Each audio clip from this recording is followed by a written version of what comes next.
Asio. I'm Wayne Whiting Eagle. And I'm going to be telling the story of the redbird, also known as the cardinal. When I was younger, I was taught the word Shonashe, talking about the cardinal.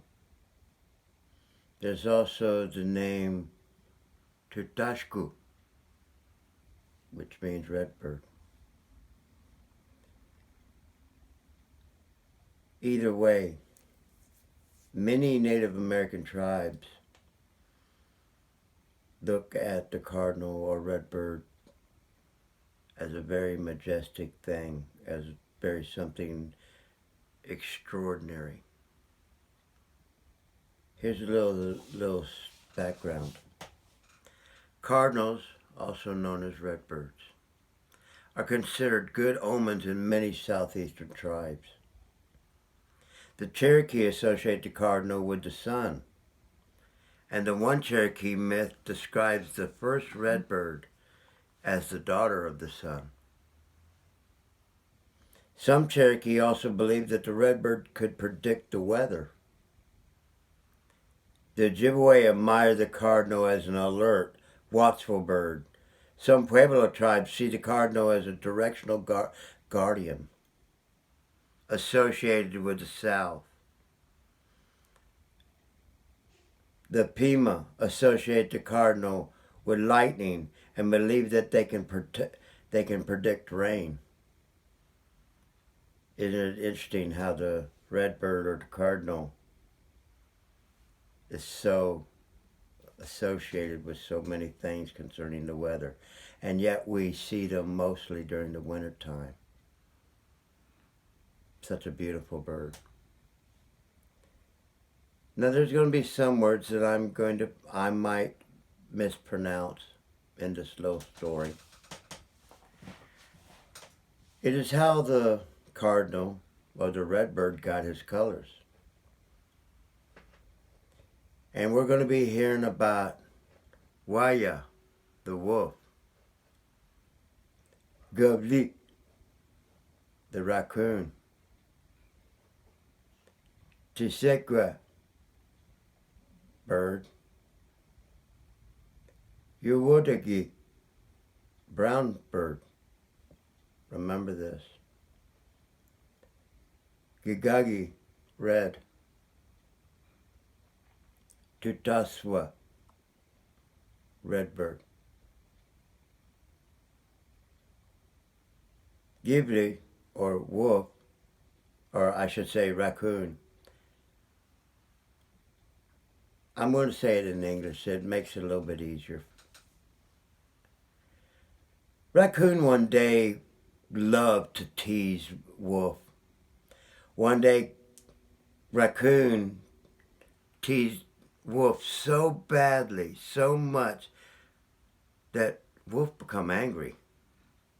Wolf began to chase raccoon through the woods, and raccoon, being the clever animal that he is, always kept ahead of wolf. Raccoon came to a river, and instead of jumping into the river, he quickly climbed a tree and peered over a branch to see what wolf would do next. When wolf came to the river, he saw the reflection of raccoon in the water, thinking that was raccoon. Wolf jumped in and tried to catch him. Wolf continued to search for raccoon for such a long time that he became so tired he nearly drowned. Finally tired and exhausted, wolf climbed out of the river, and he fell fast asleep. After a while, raccoon quietly climbed down the tree and slipped over to the sleeping wolf. And while wolf slept, Raccoon began to plaster the eyes of Wolf with mud. And when he finished, Raccoon ran off through the woods, laughing to himself, thinking of the clever trick he had played. Later, Wolf woke up and began to cry. "Oh, someone please help me. I can't see. I can't open my eyes," but no one came to help him. At last, Brown Bird heard the cries of Wolf, and he flew over to Wolf and landed on his shoulder, and he said, "What's the matter, Brother Wolf? Can I help you?" Wolf cried, "I can't open my eyes. Oh, please help me see again." Brown Bird said, "I'm just a little brown bird, but I will help if I can. I will help you if I can." Wolf said, "Brown Bird, if you can help me see again, I will take you to the magic rock that oozes the red paint. We will paint your feathers gugagi red." And Brown Bird began pecking away at the dried mud on the eyes of Wolf. Soon Wolf could open his eyes again, true to his promise. Wolf said, "Thank you, my brother. Now jump on my shoulder," and away they ran through the woods to the rock that oozed the red paint.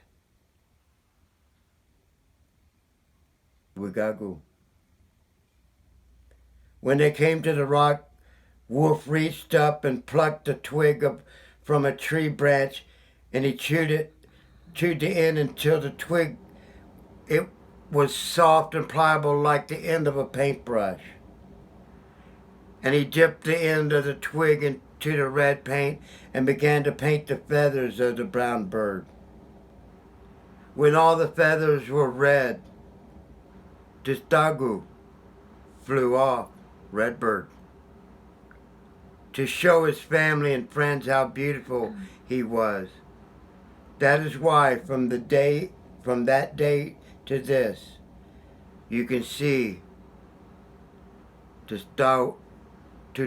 Tutaswa flying around the woods in Cherokee country, also known as Shawnee.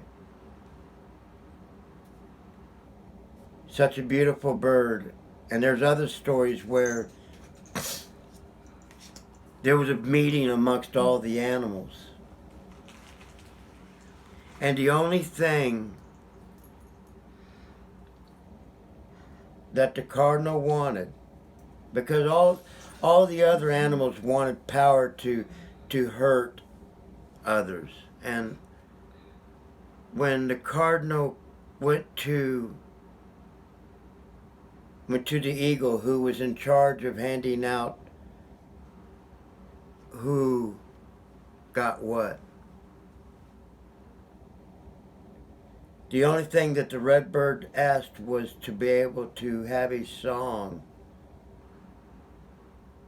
that made people think about love, to think about life. And as we learn from the redbird, from Shawnee, the cardinal, may it somehow teach you,